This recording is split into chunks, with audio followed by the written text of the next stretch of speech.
다윗은 하나님 마음에 합한 사람, 하나님이 인정하신 믿음의 사람이었습니다.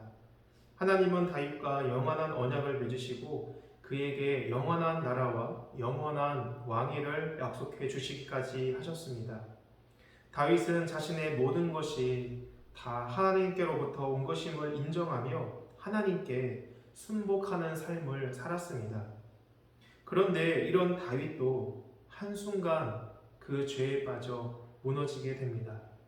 이스라엘 군대가 적국에 들어가 치열한 전쟁을 하고 있는데도 다윗은 왕궁에서 한가로이 거닐다가 목욕하는 여인을 보고는 그 여인과 부정한 잠자리를 가지게 됩니다.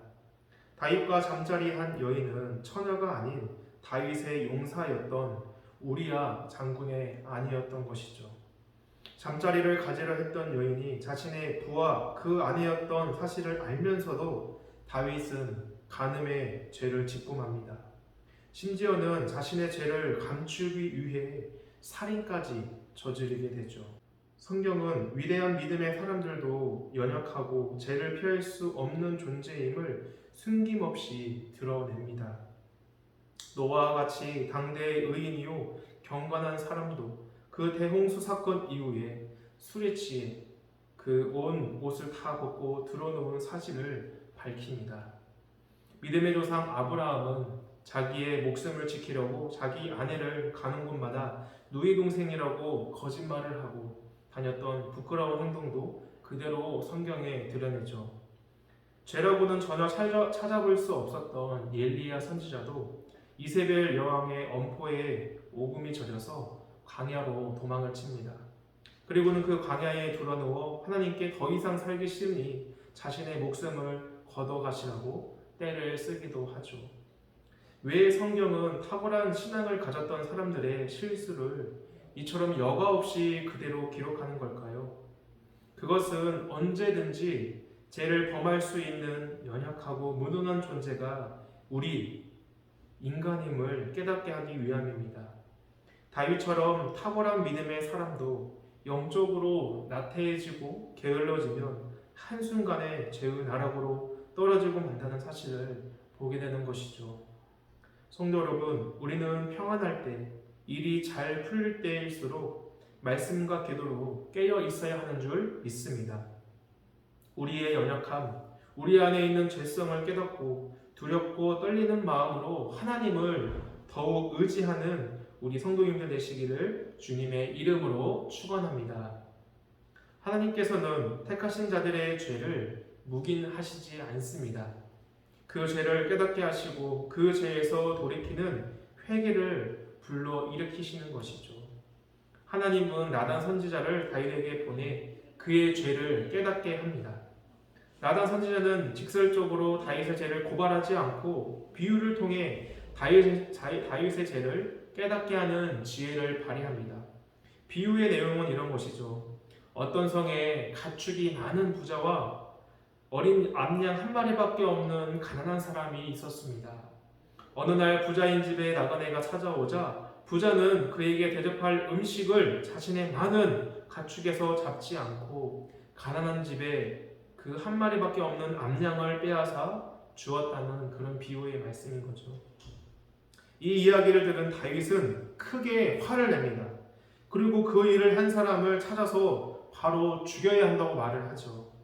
그러자 나단은 그 사람이 바로 다윗 왕 당신이요 라고 말을 하게 됩니다. 하나님이 보내신 나단 선지자를 통해 다윗 자신의 죄가 발각되었을 때 다윗은 어떤 행동을 취했을까요? 사울 왕처럼 이런저런 핑계를 댔을까요? 아니면 자신의 죄를 들춰낸 이 나단 선지자를 죽이려고 했을까요? 우리 13절 말씀 읽어보겠습니다.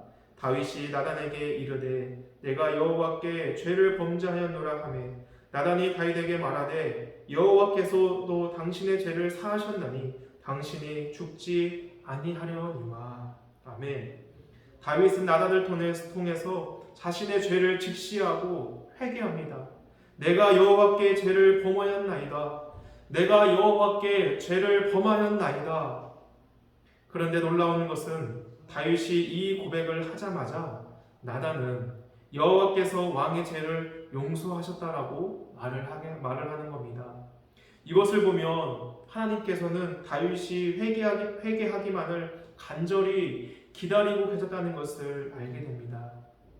성도 여러분, 하나님은 전심으로 회개하는 자를 오늘도 기다리시며 언제나 그를 용서해 주시는 분인 줄 믿습니다. 다윗은 자신의 죄를 직시하게 되는 순간 그 즉시 자신의 죄를 인정하고 회개하게 됩니다.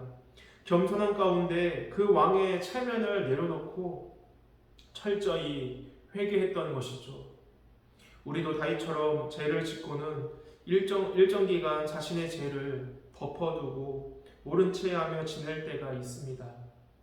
그러나 하나님은 여러 가지 방법으로 하나님의 자녀된 그 우리의 죄를 드러내시고 깨닫게 하십니다. 이때 우리는 다윗처럼 지체하지 말고 즉시 회개하여 하나님과의 그 무너진 관계를 회복해 가시는 우리 복된 성도인들이 되시기를 주님의 이름으로 축원합니다. 기도하겠습니다. 아버지 하나님, 우리를 주님의 자녀 삼아 주시고 우리를 구원하여 주심을 감사드립니다. 또한 우리에게 필요한 것을 더해 주시는 그 주님의 크신 은혜에 감사드립니다. 주님, 우리는 주님의 한량없는 은혜를 받았음에도 이 은혜를 잊어버리고 우리의 욕심 따라 죄짓는 모습을 보게 됩니다. 우리가 은밀히 짓는 죄로 하나님의 영광을 가리지 않게 하여 주시며 우리의 죄가 발각되었을 때, 깨닫게 되었을 때 철저히 회개함으로 다시금 하나님과의 관계를 회복해 나아가는 우리 모든 복된 성도님들 되게 하여 주시옵소서. 우리를 가장 사랑하시는 우리 주 예수 그리스도의 이름으로 기도드립니다. 아멘.